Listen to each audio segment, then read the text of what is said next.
You did it. You got tested.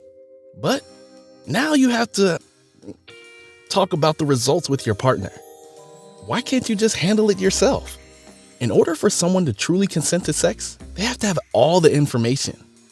If your test was negative, saying things like, "I'm clean," isn't actually helpful. For one thing, not all tests will relay a positive result right away. Sometimes it's months after infection, like with HIV.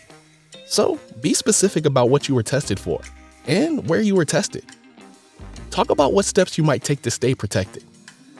Okay, what about if your test came back positive? It's important to remember that it's super common. Even if you've only had sex with one person, you can still become infected because we're all linked together by our contact with one another, so don't stress too much. There are a whole bunch of different STIs, and they spread in different ways. So, it's important to be direct and honest.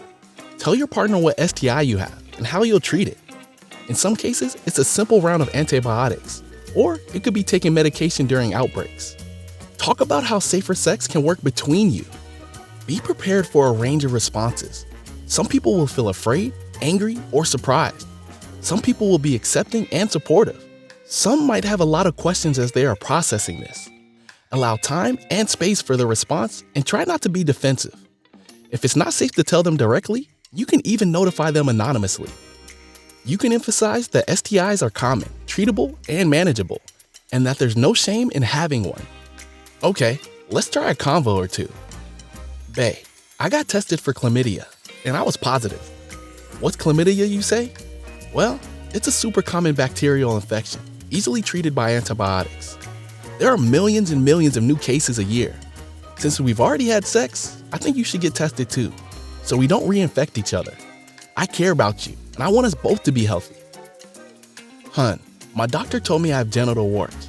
It's caused by the HPV virus, and it's passed through skin-to-skin contact. It's very common. Most sexually active adults have HPV at some point. Have you had your HPV vaccine? That can help protect against some of the most harmful strains of HPV. I care about you and want to make sure you have all the information you need to feel safe.